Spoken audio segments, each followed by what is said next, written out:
Sin más, José Antonio Sanz, jefe de la Unidad y Seguridad Laboral, Relaciones Laborales e Igualdad de la Inspección de Trabajo. Querido José Antonio, buenos días. Buenos días, Andrés, ¿qué tal? Buenos días, consejero. Buenos días, Eduardo. ¿Qué tal, Puri? Buenos días, María Ángeles. Lo primero, agradeceros una vez más que contéis con la Inspección de Trabajo para participar en esta feria tan importante como Segurmetal. Y lo que voy a intentar esta mañana es abordar una cuestión que seguramente todos deberíamos de saber sobradamente, pero que genera todavía muchas dudas entre los empresarios de todos los sectores, y por eso qué mejor que este foro para intentar aclararlas. El objeto de mi intervención de hoy va a ser abordar cuestiones relativas a la problemática de la organización preventiva de las empresas y, por otro lado, también a aquellas relativas a funcionamiento de las actuaciones de vigilancia de la salud por parte de los servicios de prevención, y finalmente también las relativas a la integración de la prevención en la empresa. No sé si se me oye correctamente, se ve ya la presentación.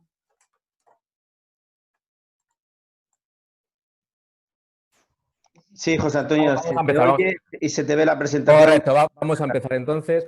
Vamos a ver, lo primero, para abordar las tres problemáticas que vamos a intentar abordar en el día de hoy, es conveniente ver que desde la aprobación de la Ley de Prevención, el año 1995, han pasado ya 25 años, se han producido numerosas modificaciones legales de la propia ley, y casualmente muchas de ellas han tenido que ver con las tres cuestiones que vamos a abordar en el día de hoy.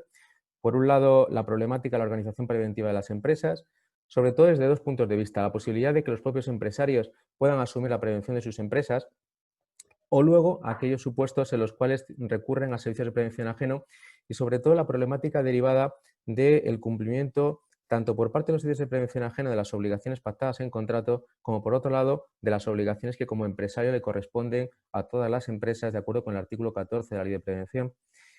Por otro lado, veremos también que esas modificaciones legislativas ponen de manifiesto, por un lado, el incremento de la siniestralidad y la necesidad de adoptar medidas para evitar ese incremento, sobre todo relativas a la integración efectiva y real de la prevención dentro de las empresas.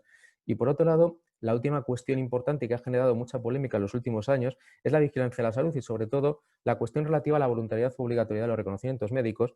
Y al margen de la regulación contenida en la Ley de Prevención de Riesgos Laborales, lo que ha hecho sobre todo la jurisprudencia del Supremo es intentar aclararnos aquellas situaciones en las cuales la vigilancia de la salud de los trabajadores puede ser obligatoria. Vamos a empezar simplemente con esos antecedentes normativos que nos van a servir para entender realmente cuál es nuestra normativa vigente.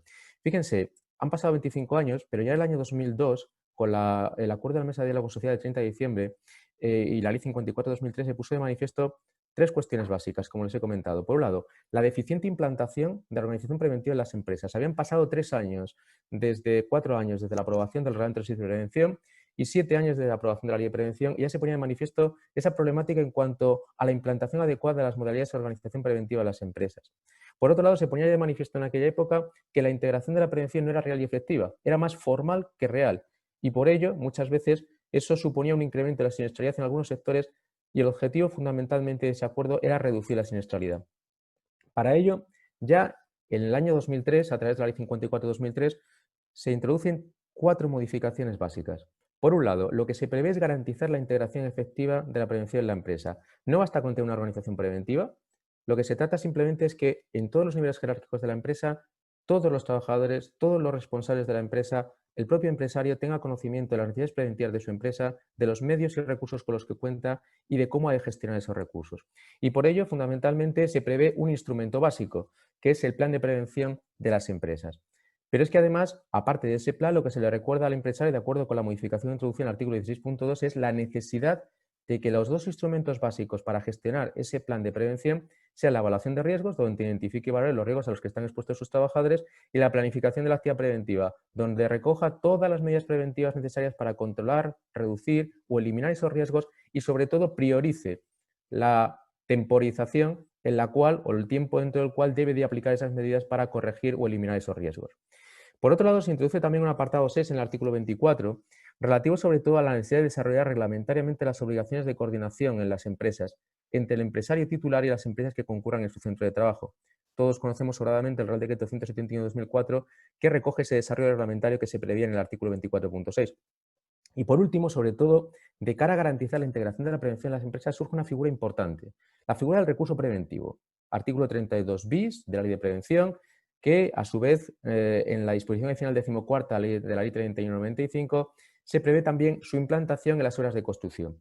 Esa figura del recurso preventivo se instaura como obligación para las empresas en las cuales se lleven a cabo actividades especialmente peligrosas o bien donde concurran distintas actividades de tal manera que esa concurrencia de actividades pueda incrementar los riesgos para los propios trabajadores expuestos. En esos dos supuestos concretos se prevé ya la obligación de las empresas de instrumentar esa figura del recurso preventivo, que en el caso de obras de construcción, como les he comentado, corresponde la obligación al contratista y la misión fundamental por parte de ese recurso preventivo será verificar el cumplimiento de las medidas preventivas recogidas en el plan de seguridad. Lo mismo que en cualquier otro tipo de empresa, será verificar sobre todo el cumplimiento de las medidas preventivas recogidas en la evaluación de riesgos de la empresa y sobre todo el cumplimiento de los procedimientos e instrucciones de trabajo que garanticen la seguridad de los trabajadores.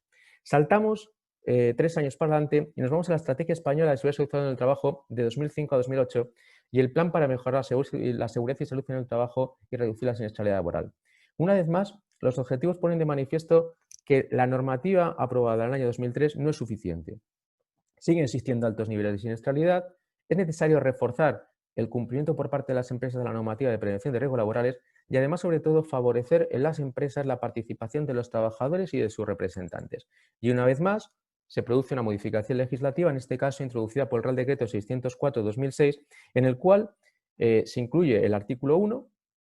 En concordancia con la modificación introducida en el artículo 16.1 se prevé la instrumentación de un plan de prevención, de tal manera que corresponde a la empresa la efectiva integración de la prevención en todos los niveles jerárquicos de la empresa y se prevé efectivamente que el instrumento válido para ello, de acuerdo con el artículo 2, sea ese plan de prevención que las empresas están obligadas a implantar. Luego, con posterioridad, veremos cuál debe ser ese contenido y cómo se ha de aplicar. Pero hay un apartado ya importante. Hemos dicho que uno de los principales objetivos ya desde el año 2002 viene siendo el adecuado funcionamiento de la organización preventiva de las empresas y sobre todo en el caso de que las empresas contraten con un servicio de prevención ajeno. Y ya el artículo 19, introducido por ese 604/2006, preveía que las entidades especializadas que actúen como servicios de prevención deberán de prestar asesoramiento y apoyo a las empresas respecto a las actividades concertadas. Lógicamente, eso no quiere decir que las empresas no deban de cumplir las obligaciones preventivas que como tal les corresponden de acuerdo con el artículo 14, evaluación de riesgos, planificación de la actividad preventiva, el plan de prevención, formación, vigilancia de la salud, pero ello no quita para que el servicio de prevención deba de asumir directamente la responsabilidad de cumplir con aquellas actividades que haya concertado con la empresa por medio de ese contrato con el servicio de prevención, la evaluación de riesgos, la vigilancia de la salud, la formación o cualquier otro tipo de actividad concertada. Y al mismo tiempo que el servicio de prevención proporciona a la empresa el asesoramiento y apoyo necesario para lograr una efectiva integración de la prevención en todos los niveles jerárquicos mediante la implantación del plan de prevención de la empresa.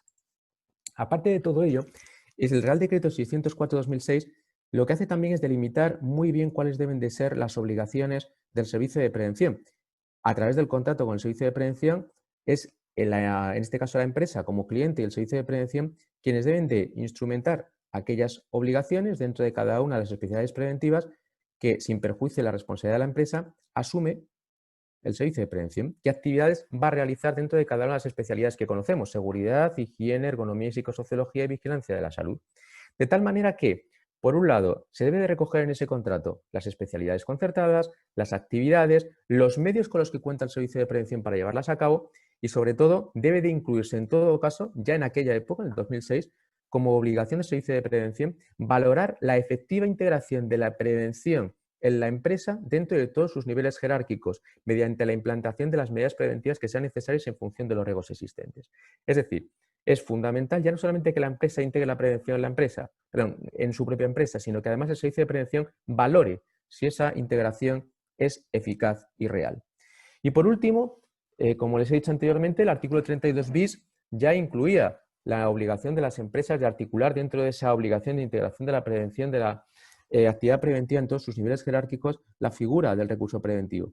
El artículo 22 bis viene a definir esa figura, aquellos supuestos donde se debe de generar esa figura como obligación para las empresas. Fundamentalmente aquellas empresas que tengan riesgos especiales, sobre todo de caída de altura, de hundimiento, de sepultamiento, trabajos en riesgos eléctricos de alta tensión, cajones de aire comprimido, actividades subacuáticas, actividades con agentes químicos peligrosos, agentes biológicos de los grupos 3 o 4, es decir, actividades especialmente peligrosas. Y además se definen cuáles deben de ser esas funciones del recurso preventivo. Esas funciones del recurso preventivo tienen como principal objeto, sobre todo, velar por el cumplimiento de las medidas preventivas en la empresa, teniendo la capacidad de facilitar a las empresas que incumplan o a los trabajadores que incumplan las instrucciones oportunas para velar por su cumplimiento efectivo, sin perjuicio de informar al empresario. Y en el caso de que se perciba por parte del recurso preventivo que las medidas preventivas adoptadas son ineficaces o insuficientes, deberá también de informar al empresario para que se adopten otras medidas preventivas que sí garanticen de manera efectiva la seguridad y salud de los trabajadores. Saltamos un poquito más, nos vamos 3 años después a la Estrategia Española de Seguridad y Salud en el Trabajo 2007-2012. En primer lugar, lo que pone de manifiesto la estrategia es que la normativa de prevención se sigue sin cumplir. Se intenta justificar ese incumplimiento por parte de las empresas en el gran volumen de normativa, tanto comunitaria como española, en materia de prevención, que prácticamente se desarrolló desde el año 97 hasta el año 2006.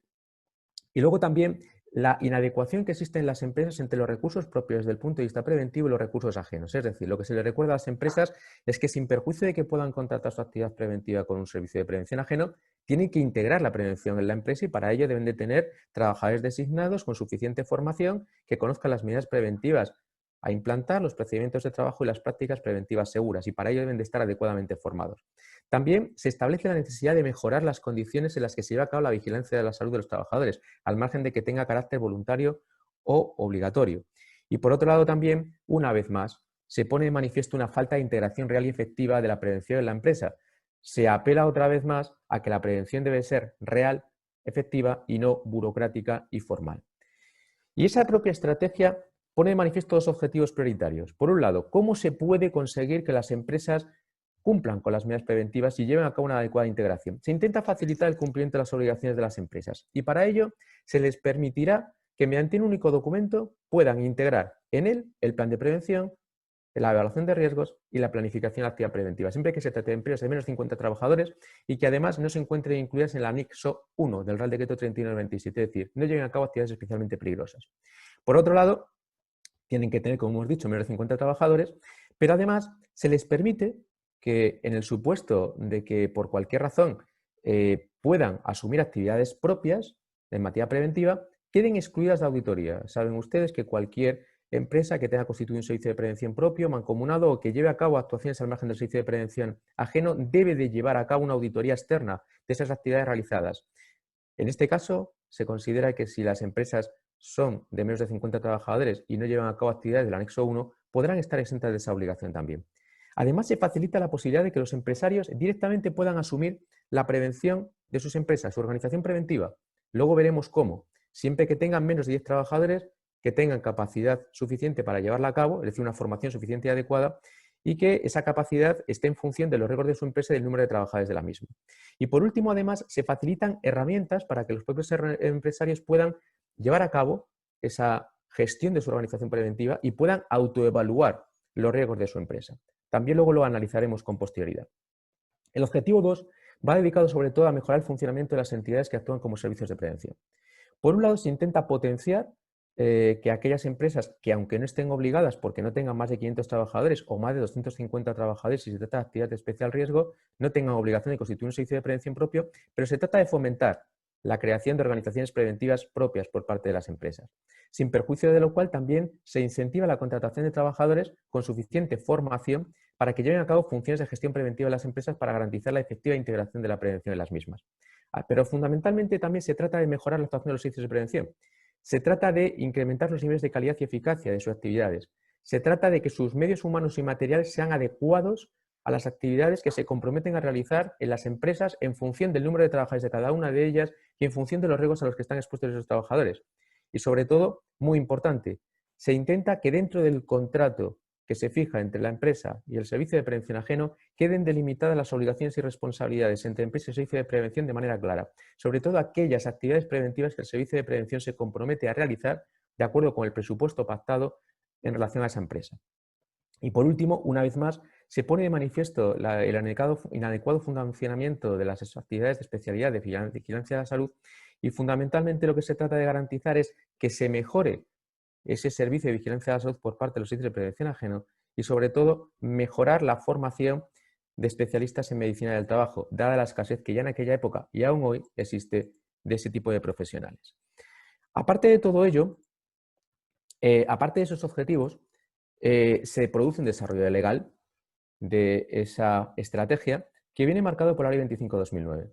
Y fíjense, por un lado, el artículo 16.2 bis prevé, como hemos dicho, que en un único documento se puedan integrar la evaluación, la planificación y, por otro lado, el plan de prevención, siempre que ello no suponga una reducción del nivel de protección de los trabajadores. Por otro lado, en el artículo 30.5, la Ley 31/95, se prevé que el empresario pueda asumir la prevención, la organización preventiva de su empresa, siempre que se trate de empresas de menos de 10 trabajadores y siempre que de alguna manera el empresario desarrolle su actividad habitualmente en la empresa y cuente con una capacidad necesaria y suficiente, una formación suficiente y adecuada para gestionar los riesgos de su empresa, teniendo en cuenta los riesgos de su empresa precisamente y el número de trabajadores afectados. Y por último, lo que se establece claramente en el artículo 31.3 es que aquellas actividades que normalmente asume un servicio de prevención ajeno, como pueda ser, por ejemplo, la evaluación de riesgos, la planificación, la formación, la vigilancia de la salud, medidas de evacuación, emergencia, primeros auxilios, si no son asumidos por la empresa con recursos propios, solamente podrán ser asumidas por medio de un servicio de prevención ajeno. Ese desarrollo de la Ley 25/2009 es complementado con posterioridad por el Real Decreto 337/2010, que en el artículo 2.4 efectivamente prevé que las empresas hasta 50 trabajadores puedan recoger ese documento que les he dicho anteriormente, tanto la evaluación como la planificación como el plan de prevención, cuando se trate de empresas no incluidas en el anexo 1 del Real Decreto 39/97 y por tanto que no sean actividades de especial riesgo. Y sobre todo se debe tratar de un documento que favorezca su implantación en la empresa, de extensión reducida, de fácil comprensión, adaptada a la actividad al tamaño de la empresa y sobre todo que recoja las medidas a adoptar por la empresa en materia de integración de la prevención de riesgos laborales y sobre todo las medidas preventivas que debe de adoptarse para controlar, reducir o eliminar los riesgos a los que están expuestos sus trabajadores. Por otro lado, también, en el artículo 11.1, como les he dicho, se vuelve a reforzar esa posibilidad de que sean los propios empresarios los que asuman la organización preventiva de su empresa, siempre que se trate de empresas de menos de 10 trabajadores, teniendo en cuenta siempre que, por ejemplo, actividades como la vigilancia de la salud tendrán siempre que ser contratadas a través de un servicio de prevención ajeno. Otra de las modificaciones importantes, quizá la más importante que vamos a abordar extensamente en el día de hoy, es la del artículo 20.1 del Real Decreto 39/97, donde se fija cuál debe de ser el contenido mínimo que deben de tener los contratos que suscriban los servicios de prevención con las empresas. Se trata de dejar claro, para evitar cualquier tipo de confusión, lo que el servicio de prevención está obligado a realizar de acuerdo con los términos económicos pactados en el contrato, sin perjuicio de que efectivamente las empresas deben de cumplir con sus obligaciones en materia de evaluación, planificación, plan de prevención, formación o vigilancia de la salud. Pero sin perjuicio de esa responsabilidad de las empresas, ¿qué obligaciones asumen en función de esos contratos los servicios de prevención? Luego lo abordaremos con más detenimiento. En el artículo 29.3, de manera complementaria a esa posibilidad de las empresas, tanto de subsumir en un único documento la evaluación, la planificación y el plan de prevención, o frente a la posibilidad también de aquellas empresas de menos de 10 trabajadores de que el empresario pueda asumir la prevención de su empresa de acuerdo con su capacidad y de acuerdo con los riesgos y los trabajadores afectados, se prevé también que en las empresas de hasta 50 trabajadores que no lleven a cabo actividades incluidas en el anexo 1 del Real Decreto 39/97 puedan de alguna manera evitar no llevar a cabo auditorías externas de las actividades preventivas que se lleven a cabo al margen de un servicio de prevención, siempre que la eficacia del sistema preventivo sea evidente sin necesidad de llevar a cabo esa auditoría, a la vista sobre todo del número limitado de trabajadores y la escasa complejidad de las actividades preventivas llevadas a cabo en la empresa. En este caso, bastará con que la empresa notifique a la autoridad laboral competente que concurren esos requisitos para llevar a cabo esa auditoría para que quede exenta de esa obligación. Se trata sobre todo de facilitar el cumplimiento de las obligaciones preventivas por parte de las empresas, como les he dicho anteriormente. Teniendo en cuenta además que esa modificación introducida también por el Real Decreto 337 incluye también una nueva regulación de las auditorías externas de las actividades propias en materia de prevención de riesgos laborales de las empresas, aquellas realizadas al margen de un servicio de prevención ajeno. Y se establece que la primera auditoría se llevará a cabo al cabo de 12 meses desde la implantación del sistema preventivo. Tiene su lógica. Ustedes saben que cuando se identifican o evaluan los riesgos de la empresa hay que elaborar una planificación de la actividad preventiva en la cual se programen las medidas preventivas que son necesarias para controlar o reducir los riesgos existentes. Y esa planificación tiene una vigencia anual. Por tanto, tiene lógica que dejemos transcurrir ese primer año para ver qué medidas se han implantado dentro de esa planificación de actividad preventiva. Y a partir de ahí habrá que repetirlas periódicamente. ¿Cada cuánto? Cada 4 años con carácter general y cada 2 años cuando se trate de actividades de especial riesgo. Ese Real Decreto 337/2010 dio lugar también a una serie de normas de desarrollo que afectaban fundamentalmente al funcionamiento de los servicios de prevención. Y esto lo entroncaremos con posterioridad con la modificación del artículo 20.1 que regulaba el contenido mínimo de los contratos de los servicios de prevención ajena de las empresas y que posteriormente analizaremos detenidamente. Eso dio lugar a una orden del Ministerio de Trabajo e Inmigraciones 2504 del 2010, donde se intentan regular de manera exhaustiva cuáles deben de ser los requisitos de un servicio de prevención para ser acreditado, también aquellos medios materiales o personales de los que deben de disponer en función del número de empresas clientes, del tipo de actividades que desarrollan, de la dispersión de sus centros de trabajo, de la complejidad y peligrosidad de los riesgos a los que están expuestos sus trabajadores, del número de trabajadores de las empresas clientes, es decir, la necesidad de que los servicios de prevención dispongan de medios materiales y personales para asumir la actividad preventiva contratada en relación a aquellas empresas clientes. Por otro lado, también se fija la obligación de esos servicios de prevención, por un lado, de elaborar una memoria anual de actividades que deben de comunicar a la autoridad laboral antes del 1 de abril de cada ejercicio, obligación que lamentablemente a día de hoy se incumple por parte de muchos servicios de prevención y que es tanto como declarar lo que he hecho a lo largo del año en relación a mis empresas clientes, pero también, muy importante, entronca con la obligación del servicio de prevención que debe de incluirse en el contrato con el servicio de prevención y la empresa de alguna manera llevar a cabo una memoria anual de actividades en la empresa que ha de comunicar tanto a la empresa para que ésta a su vez lo traslade a sus trabajadores y representantes, y en la cual se haga un resumen de todo aquello que el servicio de prevención dentro del contrato con el servicio de prevención que ha suscrito la empresa ha llevado a cabo en esa empresa dentro de ese periodo anual. Por otro lado, el Real Decreto 843/2011 lo que ponía era una serie de orden en cuanto a los requisitos que debían de cumplir los servicios de prevención para acreditarse en la actividad de vigilancia de la salud, tanto medios materiales como medios personales, en función, una vez más, al número de empresas clientes, la dispersión geográfica de sus centros, el número de trabajadores respecto a los cuales se contrata la vigilancia de la salud con sus empresas clientes y la peligrosidad de las actividades que se realizan en esas empresas. Y por último está el Real Decreto 899/2015, que modifica en parte las condiciones de acreditación de los servicios de prevención, obligándoles a acreditarse las 4 especialidades: seguridad, higiene, ergonomía, psicosociología y vigilancia de la salud, obligación que hasta entonces no tenían. De tal manera que a día de hoy todos los servicios de prevención deben de estar acreditados en las 4 especialidades y disponer de medios materiales y personales suficientes para dar un adecuado servicio a todas las empresas clientes en función de su número de trabajadores, centros de trabajo y peligrosidad de sus actividades preventivas. Seguimos avanzando en el tiempo. La Ley 14/2013 facilita un poquito más esa labor de gestión preventiva a las empresas. Ya no solamente permite que las empresas de hasta 10 trabajadores, el empresario pueda asumir la prevención, sino que se extiende esta posibilidad a las empresas que tengan hasta 25 trabajadores, siempre por supuesto que el empresario tenga capacidad real para asumir la organización preventiva de su empresa, una adecuada formación, una efectiva capacitación, que además se encuentre presente de manera habitual en el centro de trabajo y que no se trate de actividades de especial peligrosidad las que se desarrollen en ese centro de trabajo. Y en este caso se permite, como les he dicho, hasta 25 trabajadores y siempre que la empresa tenga un único centro de trabajo. En estos supuestos el empresario también podrá asumir la organización preventiva de la empresa, teniendo en cuenta que hay actividades como la vigilancia de la salud que deberá de contratar con el servicio de prevención ajeno. Y llegamos a la última parada, a la Estrategia Española 2015-2020, de 24 de abril, que deberá de ser renovada de cara al próximo año. Y fíjense, después de transcurridos 25 años de la aprobación de la Ley de Prevención, después de esa primera estrategia del año 2005, se ponen de manifiesto que las medidas legales que se han articulado con las modificaciones de la Ley de Prevención no han sido suficientemente eficaces. De hecho, se pretende, como objetivos de esta estrategia 2015-2020, reducir la siniestralidad, objetivo ya presente en esa estrategia del 2005, tanto en sectores como la construcción, la agricultura, servicios y el transporte, mejorar el asesoramiento a las pymes, a las pequeñas y medianas empresas, porque a pesar de todas las medidas que se habían articulado para simplificar la gestión preventiva de las pequeñas empresas, todavía el grado de implantación de la prevención no es real y eficaz, no es suficiente. Y por otro lado también lo que se trata es de incentivar la formación de los trabajadores. Que todos los trabajadores de la empresa, a los distintos niveles jerárquicos, tengan la formación suficiente como para implantar la prevención en la empresa para cumplir con las medidas preventivas, con los procedimientos de gestión preventiva en sus empresas, sin perjuicio de que se garantice la formación de técnicos de nivel intermedio y superior que mejoren los recursos con los que cuentan los servicios de prevención ajenos o propios. Y de esta manera llegamos a la organización preventiva de las empresas, que es el primer punto que vamos a abordar en el día de hoy. Sobre todo me preocupa abordarlo desde 2 puntos de vista: la posibilidad de que el empresario pueda asumir la organización preventiva de su empresa y, por otro lado, también la posibilidad que tienen las empresas de contratar con un servicio de prevención ajeno.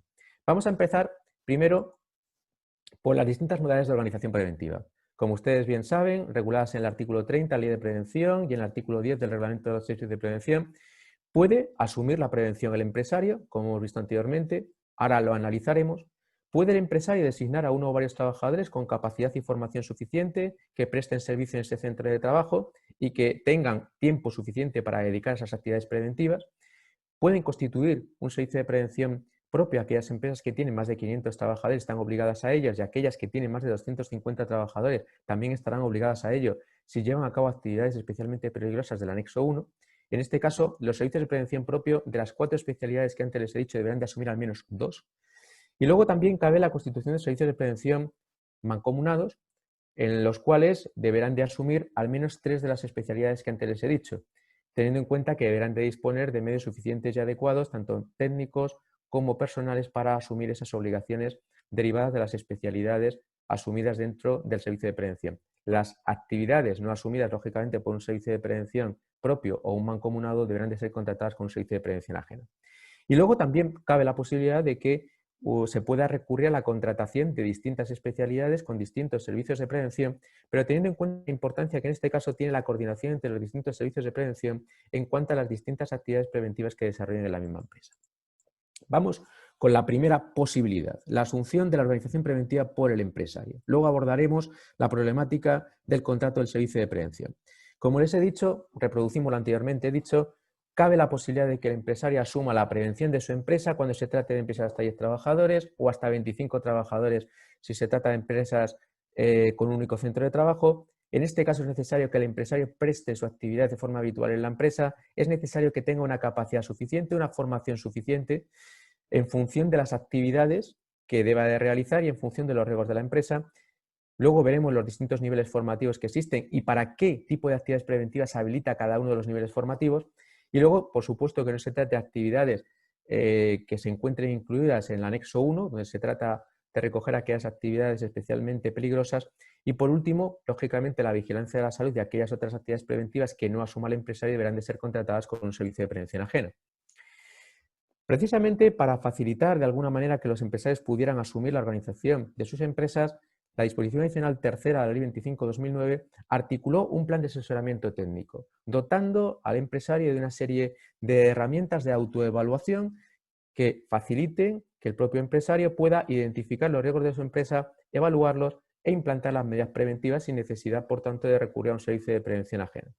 A continuación les voy a poner un pequeño vídeo en el cual se recoge el resumen de cómo funciona esa herramienta que en su momento se creó y que todos ustedes conocen como el Evalúate, dentro del programa Prevención 10, que luego se desarrolló como Prevención 25. A ver si soy capaz de...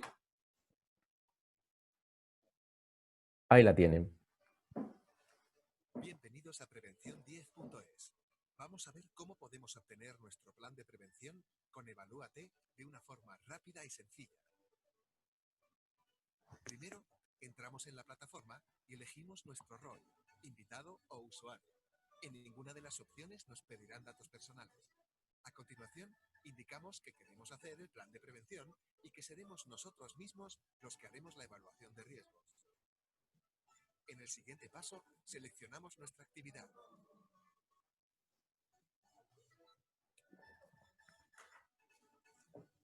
Indicamos el número de trabajadores y a continuación les asignamos las tareas que realizan.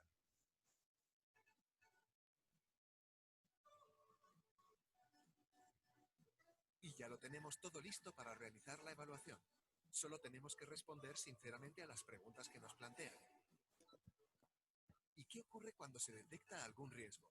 Pues que Evalúate nos ayuda a corregirlo proponiéndonos una posible solución. Al final de todo el proceso, seleccionamos guardar y enhorabuena, hemos terminado nuestra evaluación. Ya podemos descargarnos un documento editable para que podamos incluir nuestros datos en el plan de prevención de riesgos laborales. Y visto. Evalúate, la herramienta sencilla y gratuita para gestionar tus riesgos laborales. Instituto Nacional de Seguridad y Salud en el Trabajo, Gobierno de España. Bueno, como han visto ustedes, efectivamente se trata de una herramienta que puede ayudar al empresario a gestionar la prevención de su empresa. Lo que nos podemos cuestionar es si en algunas empresas esa herramienta puede ser suficiente para que un empresario asuma su organización preventiva. Y lo digo por lo siguiente, porque como hemos visto anteriormente, es muy importante que el empresario tenga capacidad suficiente como para asumir las actividades preventivas dentro de su organización preventiva, teniendo en cuenta la actividad de su empresa, los riesgos de su empresa, el número de sus trabajadores. Claro, en empresas donde los riesgos sean especialmente sencillos, que no sean especialmente complejos, donde no supongan gran peligro para los trabajadores, cabría esa posibilidad y vamos a ver con qué limitaciones. Y para ello vamos a tener en cuenta lo más importante, qué capacidad se requiere que tenga el empresario para llevar a cabo cada función preventiva. Miren ustedes, en el artículo 35 del Reglamento del Servicio de Prevención aparece lo que se consideran como funciones de nivel básico. Con funciones de nivel básico o como funciones de nivel básico se constituyen como tales las de promover comportamientos seguros y promover la correcta utilización de los equipos de trabajo y medios de protección, promover la limpieza también y mantenimiento y adecuada señalización de las empresas, realizar evaluaciones elementales. Claro, una evaluación podrá ser más o menos elemental en función de los rasgos de la empresa y la complejidad de los mismos. Y proponer medidas preventivas, elementales, lógicamente, de acuerdo con la evaluación. Y llevar a cabo las primeras intervenciones en materia de emergencia y primeros auxilios. Y, lógicamente, cooperar con los servicios de prevención respecto a aquellas actividades que se hayan concertado con los mismos. Claro, fíjense, estas funciones de nivel básico requieren la realización de un curso de nivel básico, como su propio nombre indica, que al menos debe de ser de 30 horas de duración, con un contenido que se establece además en ese propio reglamento del servicio de prevención y además que recoge en 5 horas los riesgos específicos de la actividad de la empresa en cuestión. Desde la Inspección de Trabajo nos hemos encontrado con muchísimos problemas a la hora de verificar cómo los empresarios han recibido ese tipo de formación. En la mayoría de los casos sí les adelanto que se trata de una formación a distancia, online, sin ninguna parte práctica. De tal manera que parece complicado entender que un empresario pueda recibir una adecuada formación, que ni siquiera es presencial y donde ni siquiera muchas veces las entidades que imparten esa formación acreditan cómo han verificado realmente que el empresario ha adquirido esos conocimientos. Actualmente no es muy habitual, pero hubo una época en la cual era muy habitual que esos cursos online muchas veces ni siquiera se acreditara al registro del empresario, ni siquiera se acreditara que se cumplían esas 30 horas de formación. Podían ser impartidos por servicios de prevención o incluso por cualquier entidad formativa debidamente homologada. En la actualidad, por ejemplo, hay convenios colectivos, como por ejemplo el de construcción o el del metal, en el cual el nivel básico de prevención se fija en 60 horas y donde existen entidades homologadas tanto por la Fundación del Metal, la Fundación Laboral de la Construcción, para impartir esos cursos con mayores garantías. Pero el problema, sobre todo, es lo que les comento. Verificar que el empresario ha recibido realmente esa formación de 30 horas y cuenta con ella. Es decir, que no volvemos otra vez a llevar a cabo un cumplimiento aparente de la ley, sino un cumplimiento real y efectivo, que el empresario tiene una capacidad real y efectiva para asumir la organización preventiva de su empresa y para integrar de manera efectiva y real la prevención en su empresa.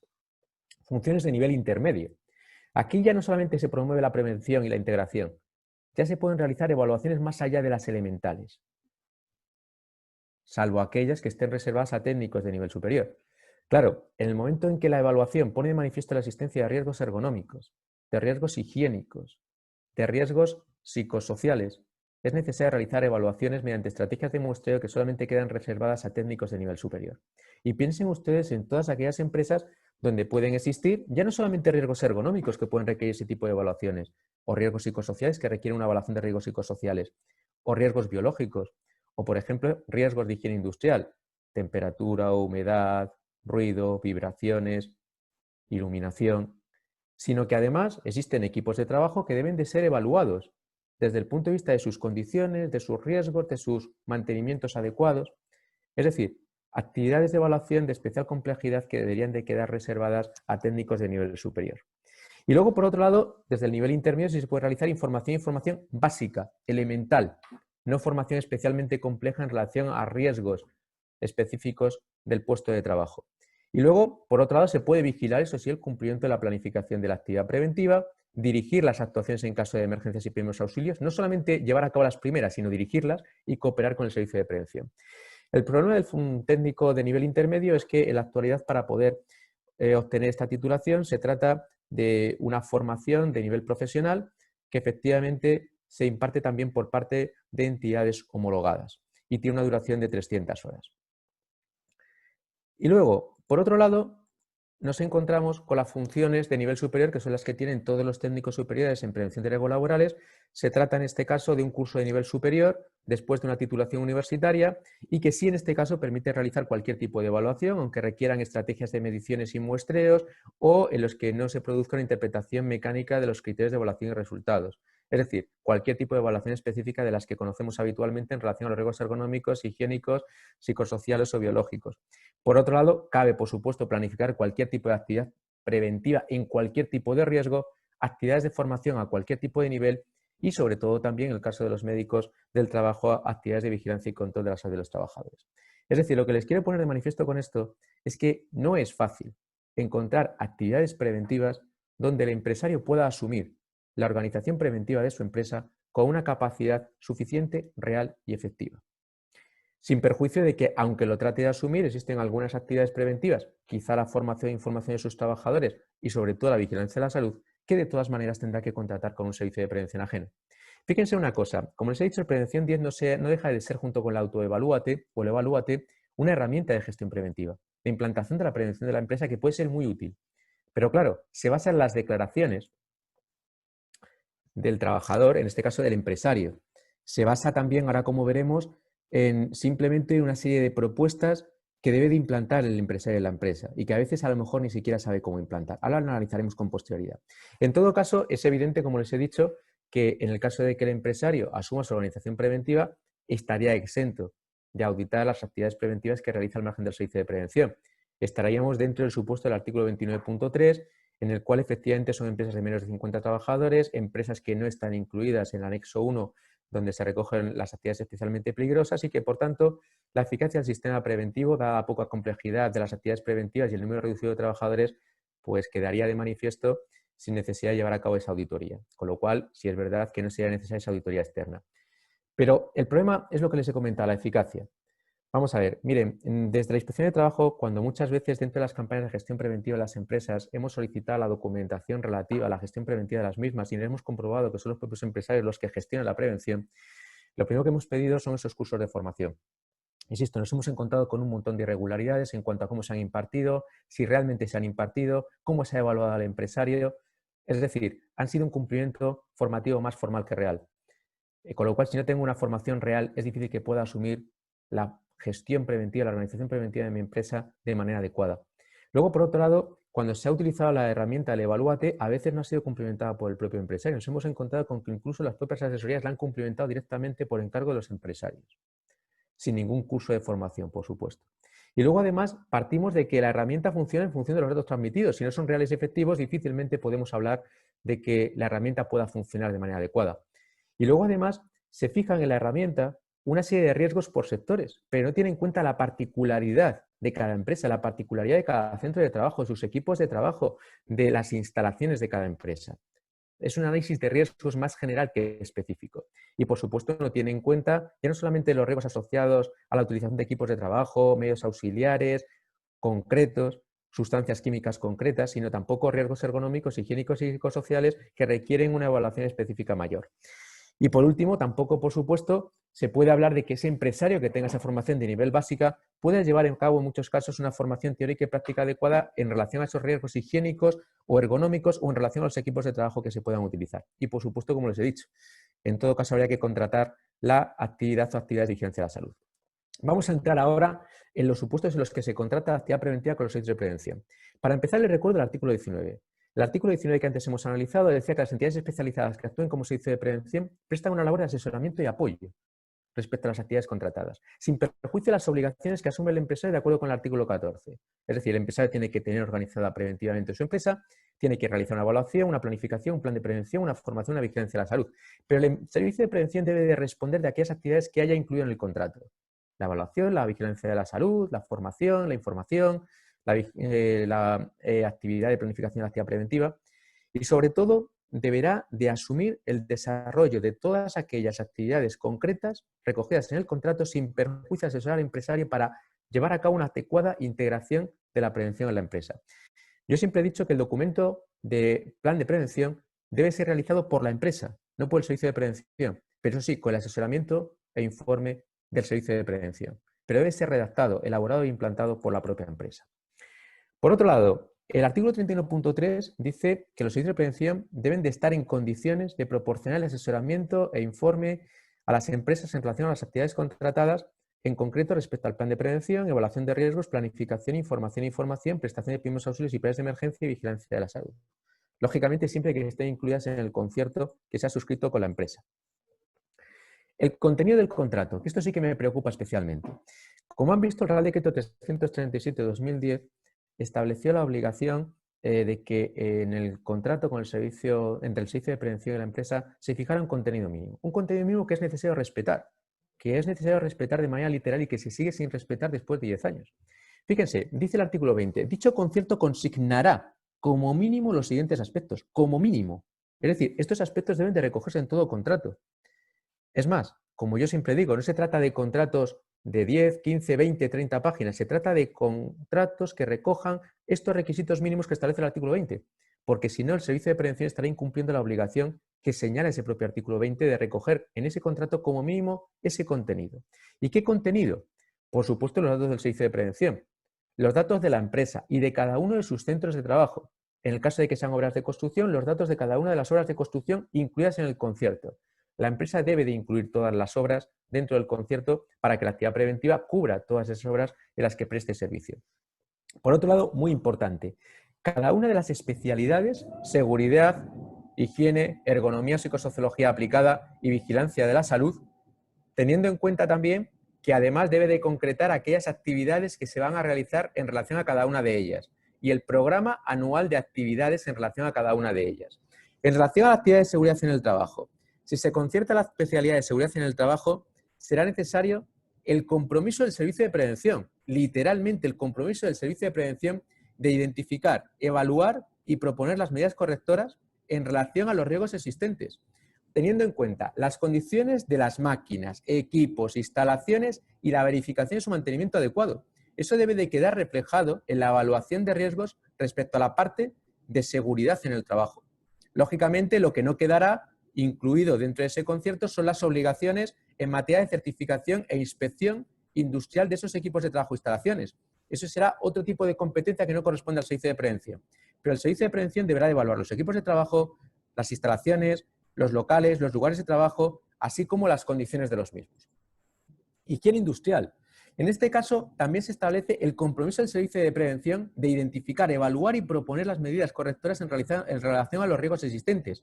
Eso sí, en este caso, a diferencia de la seguridad, de la ergonomía y la psicosociología aplicada, se extiende la posibilidad de que algunas actividades preventivas o bien algunas evaluaciones específicas queden fuera del contrato y se puedan quedar fuera de las condiciones económicas del mismo y contratar de manera separada. Es decir, sin perjuicio de la inclusión o no de estas mediciones o estudios específicos en las condiciones económicas del concierto. Es decir, si una empresa requiere un estudio de contaminantes químicos, el servicio de prevención llevará a cabo la evaluación de riesgos, la identificación de esos riesgos, la valoración de los mismos y podrá determinar la necesidad de realizar un estudio específico de contaminantes químicos que podrá indicar que será objeto de un presupuesto aparte, de un contrato aparte. Por otro lado, la ergonomía y psicosociología aplicada. En este caso, una vez más, se habla del compromiso del servicio de prevención. Texto literal que debería aparecer en el contrato. Compromiso, obligación del servicio de prevención de identificar, evaluar y proponer las medidas correctoras que procedan, considerando todos los riesgos. Y en este caso, deberían de incluirse dentro del contrato las evaluaciones ergonómicas, es decir, evaluaciones de carga postural, evaluaciones de movimientos repetitivos, evaluaciones de manejo de cargas, pero también la evaluación de riesgos psicosociales. Muchas veces cuando se solicita la evaluación de riesgos psicosociales no se ha hecho. Y es más, muchos servicios de prevención la presupuestan aparte. Debería de estar incluida en el concierto. Cuando se asume la ergonomía y psicosociología aplicada, debería de incluirse en ella también esa evaluación de riesgos psicosociales. Lógicamente, la prevención tiene un coste. Sin perjuicio de ese coste, debe de incluirse esa evaluación dentro de la especialidad de ergonomía y psicosociología aplicada. Por otro lado, el servicio de prevención debe de realizar una actividad de seguimiento y valoración de la implantación real y efectiva de las actividades preventivas planificadas. También debe realizar una valoración de la efectiva integración de la prevención en el sistema general de gestión de la empresa. Y es más, en esa memoria anual del servicio de prevención que le entrega a la empresa, debe de quedar constancia el grado de implantación de la gestión preventiva de la empresa. Lo mismo que la planificación de la actividad preventiva debe dejar constancia de aquellas actividades preventivas que se tenían que haber cumplido en un plazo y que no se han cumplido. Por otro lado, y muy importante, el compromiso del servicio de prevención de dedicar anualmente los recursos humanos y materiales necesarios para la realización de actividades concertadas. No cabe que una empresa diga, no, es que el servicio de prevención me ha dicho que no puede darme cita para un reconocimiento médico hasta dentro de un mes, o que no puede darme la formación de mis trabajadores hasta la próxima semana. Tiene que disponer de los recursos humanos y materiales para prestar adecuado servicio a las empresas. Y, lógicamente, el compromiso de la empresa de comunicar cualquier daño para la integridad de la salud y los trabajadores, el compromiso de la empresa de comunicar las actividades desarrolladas por otros servicios de prevención con los que haya contratado, la duración del concierto. Los conciertos suelen tener una vigencia anual prorrogada, automáticamente, salvo denuncia expresa de alguna de las partes. Por otro lado, las condiciones económicas y, sobre todo, las actividades incluidas en el concierto de acuerdo con esas condiciones económicas y aquellas que no quedan incluidas.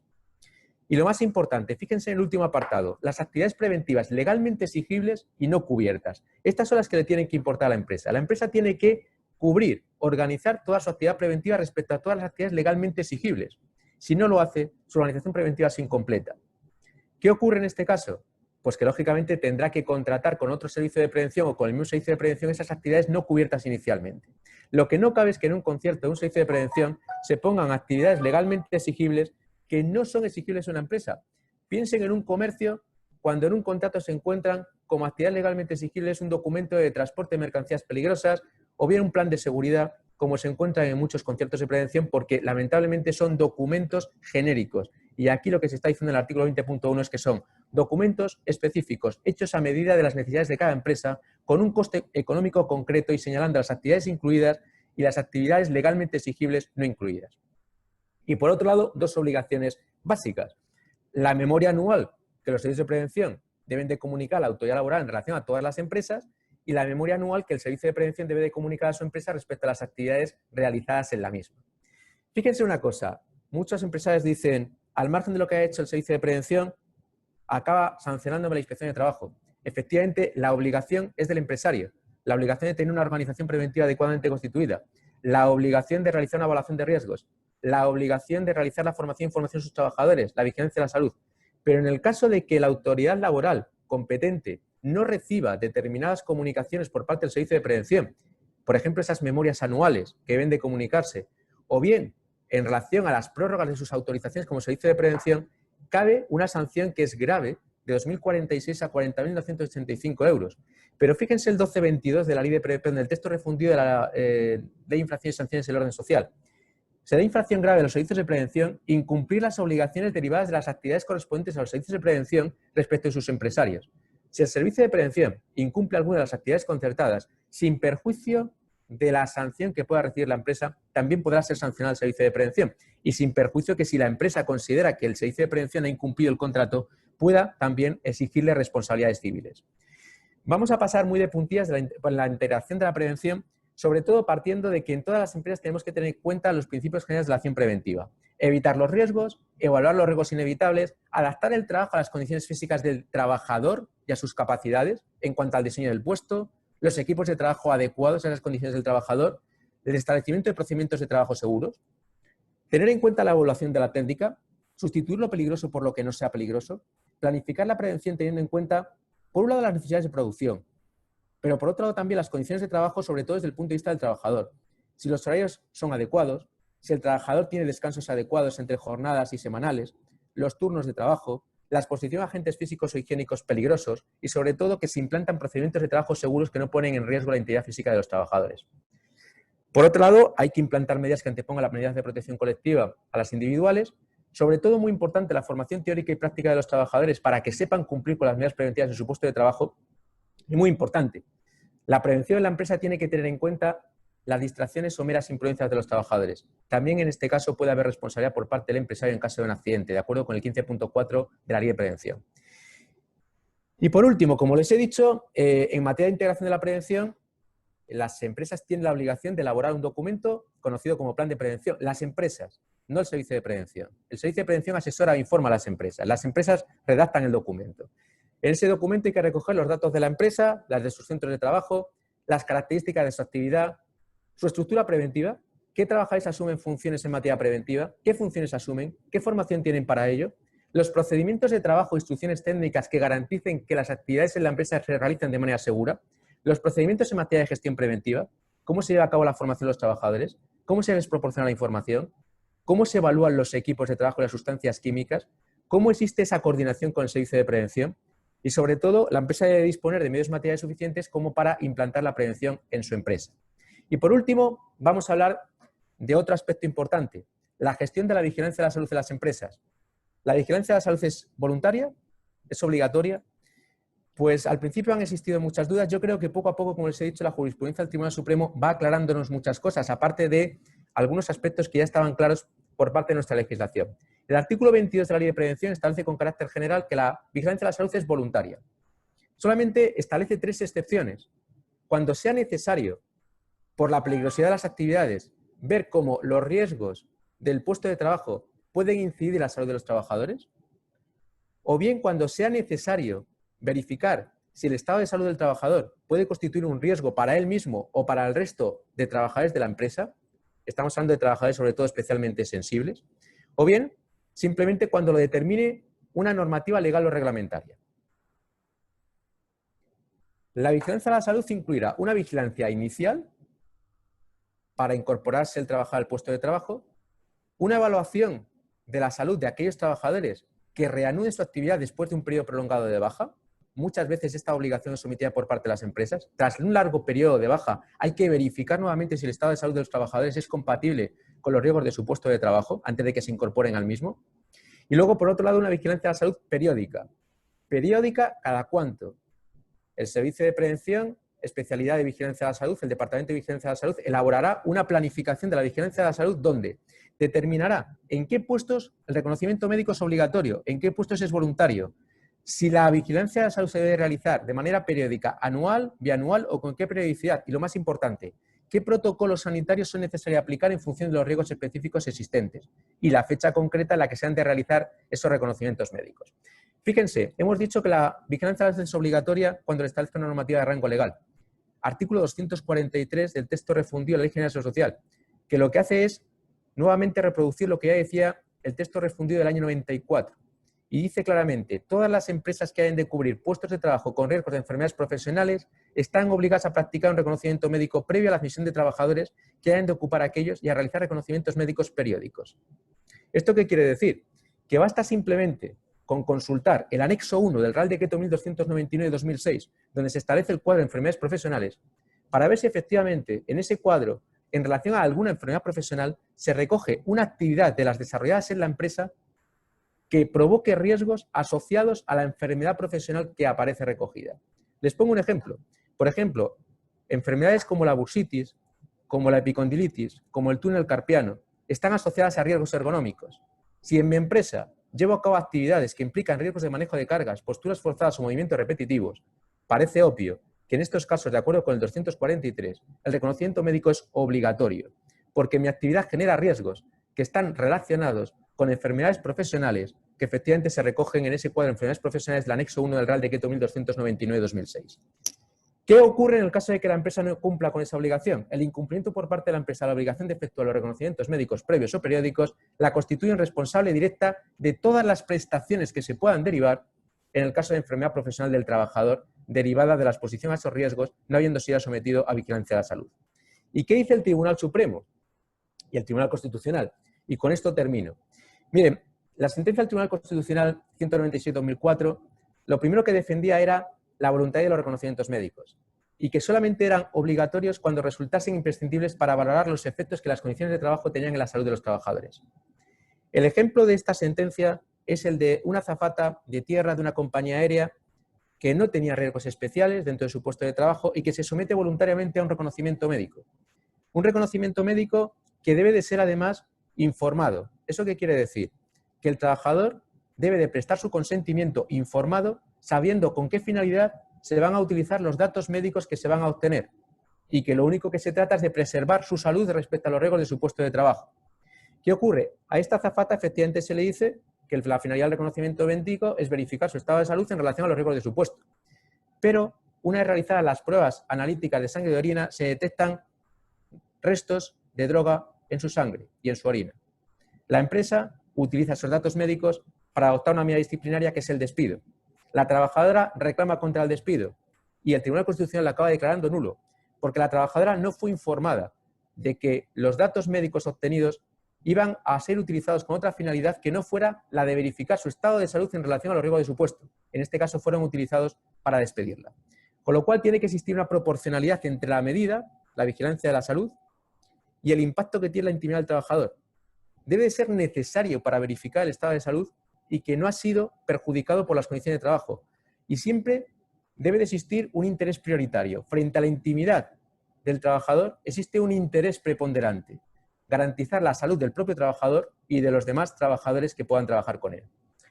En este caso, lo que deja clara la sentencia es que el reconocimiento médico no se puede imponer por un convenio colectivo. Un convenio colectivo sin más no puede imponer, sin otra fundamentación, un reconocimiento médico. Pero sí lo puede imponer el hecho de que el trabajador esté expuesto a actividades especialmente peligrosas, o bien simplemente que sea necesario ver cómo los riesgos de esa actividad puedan constituir un riesgo para sí mismo, para su salud o para la de los demás trabajadores. E insisto, en cualquier caso, el reconocimiento médico está sometido a un consentimiento informado. Es decir, yo tengo que ser informado de la finalidad de las pruebas médicas a las que voy a ser sometido, que no puede ser otra que velar que mi estado de salud es compatible con los riesgos de mi puesto de trabajo. Esta doctrina ha sido defendida en varias sentencias y les pongo de ejemplo la que ya conocen seguramente ustedes del Tribunal Supremo, la 3047-2015, en relación a los brigadistas forestales, en la cual se pone de manifiesto que es una actividad de especial riesgo, compleja, arriesgada, que pone de manifiesto la necesidad de una especial capacidad física y psicológica de los brigadistas y que además es importante que se encuentren en una adecuada capacidad física y psicológica porque su misión es salvar vidas y por tanto se puede poner también en riesgo la vida de terceros si no tienen una capacidad física adecuada. Y en este caso se estableció el reconocimiento médico obligatorio. Lo mismo ocurrió en esta sentencia respecto a los escoltas y vigilantes, sentencia 259-2018. Frente al derecho a la intimidad, prevalece el derecho a conocer el estado de salud de aquellas personas que, de alguna manera, tienen una responsabilidad respecto a otros. En este caso, se entendía que los escoltas y vigilantes ya no solamente deben de tener una capacidad adecuada y un estado de salud adecuado, sino que esa integridad física adecuada hace que de ella puedan depender también la seguridad de otras personas. Y lo mismo pasa, y con esto termino, con la sentencia más reciente, la 452-2019. En este caso, respecto a conductores del parque móvil del Estado. Y se dice lo mismo. El riesgo que asumen quienes van de pasajeros en estos vehículos de servicio público, cuya integridad física queda en manos del conductor del mismo, además de, por supuesto, la del propio trabajador, la del conductor que se expone de manera continua y reiterada a los peligros que entraña la conducción, justifica suficientemente la imposición obligatoria de reconocimientos médicos periódicos.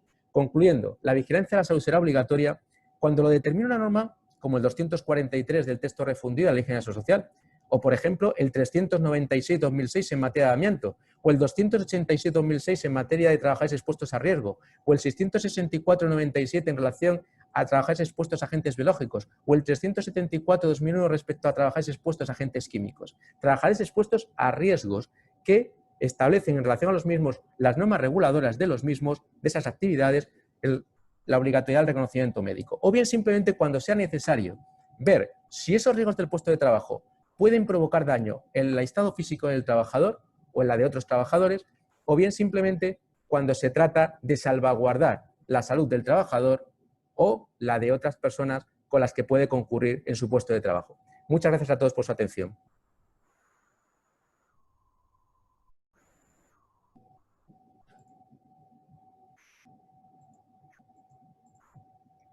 Pues muchísimas gracias, José Antonio. Vamos a empezar las preguntas. Hay varias. Luego, si preguntas. Los empresarios pequeños que asumen la actividad preventiva, 10 trabajadores o 25 en un solo centro, ¿pueden impartir la formación dentro de la actividad asumida o tienen que concertarla con un servicio de prevención? El problema, como he comentado anteriormente, es que esos empresarios que asuman la prevención tienen que tener una capacidad y una formación adecuada en función de los riesgos de su empresa. ¿Eso qué quiere decir?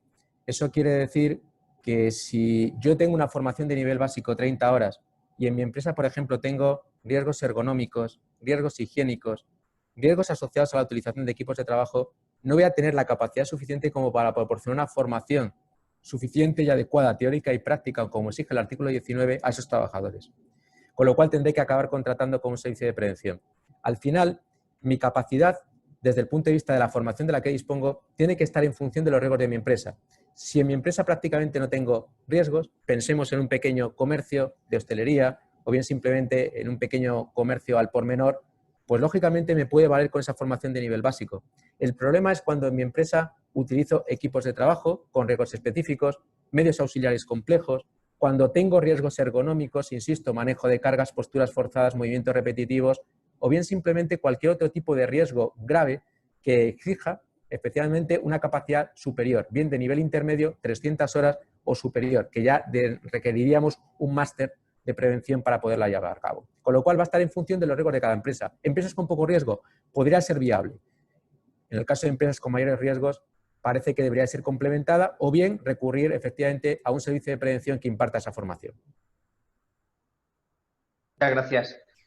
José pregunta, en relación al artículo 37.3, si tras un periodo prolongado de baja un trabajador ha sido dado de alta por la inspección médica, es sometido a reconocimiento médico y obtiene un no apto. ¿Cómo debe actuar la empresa en estos casos? Vamos a ver, se supone que el trabajador es no apto para el puesto de trabajo que habitualmente desempeñaba. Con lo cual, en este caso, lo que tendrá que ver la empresa, de acuerdo con los distintos puestos de trabajo que existan en la misma, es si cabe destinar al trabajador a otro puesto de trabajo diferente. En este caso, ni siquiera cabe la adaptación del puesto, porque estamos hablando de que no es un acto con restricciones, es un no apto para ninguna de las actividades del puesto. Con lo cual, si no es posible trasladarlo a otro puesto de trabajo, entraríamos dentro de los supuestos de despido por causas objetivas, en este caso por ineptitud sobrevenida del trabajador. Gracias. Marina pregunta, ¿cómo debe ser cómo debe ser el consentimiento informado de los reconocimientos médicos? Vamos a ver, el consentimiento informado, y ese es un modelo además que establece, hay una ley de autonomía del paciente, la ley 21/2002, que establece claramente cuál debe ser el modelo de consentimiento informado. Pero simplemente para resumir, lo que se trata es que hay que explicar al trabajador qué pruebas se le van a realizar y para qué se le van a realizar esas pruebas.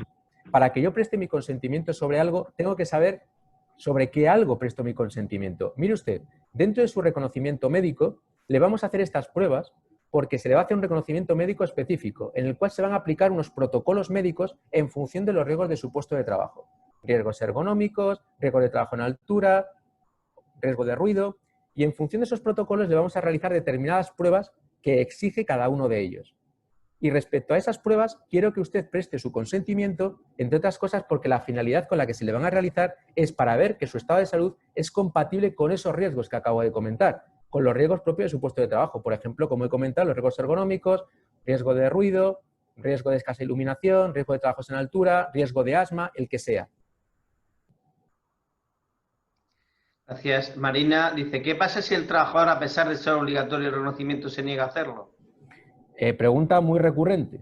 Esta es lo mismo que cuando, siendo obligatorio que un trabajador tenga que entrar a las 8 de la mañana, se niega a hacerlo, o cuando un trabajador, sabiendo que en su puesto de trabajo tiene que cumplir con una obligación determinada, no lo hace. En este caso, la obligación de someterse a la vigilancia de la salud corresponde tanto a la empresa como al trabajador en este caso. Con lo cual, es claro que si se documenta por parte del Departamento de Vigilancia de la Salud que el reconocimiento es obligatorio, es una obligación de empresa y de trabajador, y que el trabajador está obligado a cumplir porque es un requisito más para seguir desarrollando las funciones de su puesto de trabajo. En caso contrario, se podría proceder a la extinción del contrato del trabajador, porque ese trabajador no podría seguir trabajando en su puesto de trabajo. Marina pregunta, si quieres añadir algo a la respuesta anterior, ¿cómo debe ser en forma el documento de no consentimiento? En forma, aparte de lo que dice la Ley de Autonomía del Paciente, la 21/2002, insisto, no se trata de una forma adecuada. Cada Departamento de Vigilancia de la Salud tiene su modelo tipo. Lo que se trata no es el modelo o la forma, sino que se diga simplemente qué actividades médicas se van a realizar, qué pruebas médicas se incluyen dentro de ese acto médico y cuál es la finalidad de las mismas, los protocolos médicos que se van a aplicar y las pruebas correspondientes a cada uno de ellos. Es decir, al final, insisto otra vez en lo mismo. Yo voy a ser sometido a un reconocimiento médico, quiero saber qué pruebas médicas se me van a hacer, qué protocolos se me aplican, el por qué, porque existen riesgos en mi puesto de trabajo que justifican la realización de esas pruebas y qué finalidad tiene. Solamente puede tener como finalidad ver que mi estado de salud es adecuado a los riesgos de mi puesto de trabajo y que no supone ningún riesgo ni para mí ni para otros trabajadores. Lo está eliminando, sí.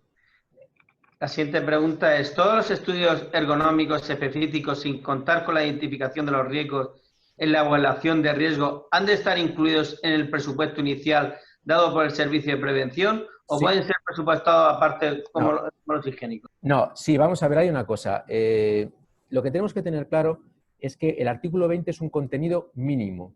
Es decir, que al margen de que pueda ser desarrollado, tiene que cumplirse. El artículo 20.1, en relación a la especialidad de ergonomía y psicosociología aplicada, a diferencia de la higiene industrial, no dice que puedan excluirse y presupuestarse aparte los estudios, en este caso ergonómicos, específicos que sean realizados. Por ejemplo, evaluación de manejo de cargas, posturas forzadas, movimientos repetitivos. En este caso deberán de estar incluidos en el concierto. ¿Qué ocurre? Que a veces la excusa es que yo no sabía si era necesario o no era necesario. Los conciertos pueden actualizarse, siempre se pueden actualizar. Y lógicamente, como he dicho, la prevención no es barata. Nadie está diciendo que exista un desajuste entre el servicio prestado por el servicio de prevención y el coste económico del mismo. Pero lo que no cabe es que cuando yo hago una oferta a una empresa en la que le digo que le incluyo todas las especialidades, luego le diga, no, mire usted, es que tiene usted que además realizar un estudio de manejo de cargas que no le he presupuestado, uno de posturas forzadas que no le he presupuestado, uno de movimientos repetitivos que no le he presupuestado y luego lo más sangrante, la evaluación de riesgos psicosociales es obligatoria en todas las empresas desde el principio. Cuando estamos hablando de evaluar los riesgos psicosociales no basta con que la evaluación aparezca simplemente una breve referencia diciendo no, es que existe riesgo de estrés en el puesto de trabajo. Existe un riesgo de carga mental, que por otro lado es un riesgo ergonómico, no es un riesgo psicosocial. No, tiene que realizarse una evaluación inicial de riesgos psicosociales de acuerdo con alguna de las metodologías conocidas. Lógicamente, ¿eso puede encarecer el precio del concierto? No digo que no, pero debe de incluirse dentro del concierto. Lo único que cabe es excluir en relación a las actividades de higiene industrial aquellos estudios específicos que puedan ser necesarios. ¿Por qué? Porque muchas veces la exposición a agentes contaminantes o cualquier otro tipo de agente propio de la higiene industrial a veces no se percibe directamente por el técnico y es necesario realizar una primera evaluación para llevar a cabo esa evaluación complementaria posterior y determinar que es necesario a lo mejor en la empresa realizar una medición de contaminantes químicos o de vapores orgánicos. Pero en el caso de los riesgos ergonómicos debería de ser suficiente la mera observación de la actividad para saber si efectivamente en esa empresa existe un riesgo de manejo de cargas, posturas forzadas, movimientos repetitivos y, lo más importante, el propio técnico, como dice el artículo 5 del Reglamento de los Servicios de Prevención, bajo su responsabilidad, puede indicar la evaluación de riesgos. No es necesario la realización de un estudio ergonómico específico y, por tanto, no hace falta contratarlo, sin perjuicio de que se deberán de adoptar estas medidas preventivas concretas. Lo que no puedo decir en la evaluación de riesgos es necesario un estudio de manejo manual de cargas y mire usted que no lo tiene incluido dentro de su concierto y lo tiene que contratar aparte. Gracias. En el sector de oficina, ¿en qué puestos no se puede renunciar? Vamos a ver, aquí no se trata de si se puede renunciar o no. Como les he dicho, no existe un cuadro concreto en el que se diga en función de los sectores se puede o no renunciar.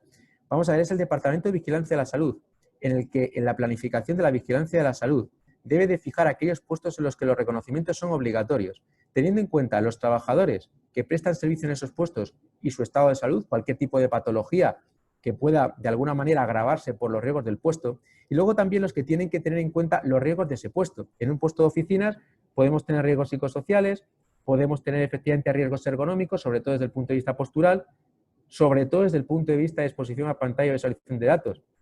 En función del estado de salud del trabajador, puede que a lo mejor sea necesario un reconocimiento médico obligatorio. En todo caso, insisto, no soy yo quien lo tiene que decir, es el Departamento de Vigilancia de la Salud el que a la vista de la evaluación de riesgos del puesto, insisto, una evaluación de riesgos adecuada, específica, en la que en el caso de un puesto de oficina se tenga en cuenta ya no solamente los riesgos ergonómicos desde el punto de vista postural, sino también los riesgos respecto a la exposición a pantalla y visualización de datos. Habrá que ver si ese trabajador es un usuario de pantalla y visualización de datos o no en función del tiempo de exposición que tiene la pantalla. Habrá que tener en cuenta también las condiciones de iluminación, las condiciones de temperatura, de humedad, la distribución del puesto de trabajo. Todo ello genera una serie de riesgos que será luego el Departamento de Vigilancia de la Salud el que en función del estado de salud del trabajador determine si es obligatorio o no en esos puestos el reconocimiento médico obligatorio. Sí, José Antonio, con esta pregunta terminamos, si no entra ninguna otra. El informe de actitud médica emitido por el Servicio de Prevención ha de especificar si el reconocimiento médico de determinado trabajador es obligatorio o con especificarlo en la planificación de vigilancia es suficiente. es suficiente con recogerlo en la planificación. Como he dicho, lo importante y que muchas veces no existe en las empresas es que yo, al margen de mi evaluación de riesgo, de mis evaluaciones específicas, tenga una planificación en la cual se incluyan todas las medidas preventivas que tengo que adoptar para reducir, eliminar o controlar los riesgos de mi empresa, pero sobre todo las medidas de formación que tengo que planificar y los cursos que tengo que dar a mis trabajadores con el contenido y fechas.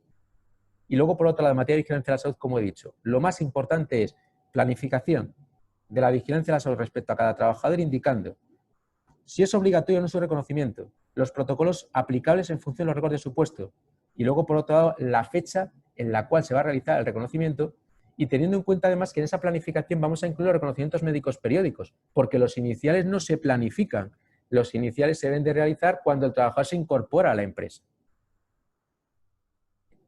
Pues José Antonio, si no entra ninguna pregunta, que parece ser que...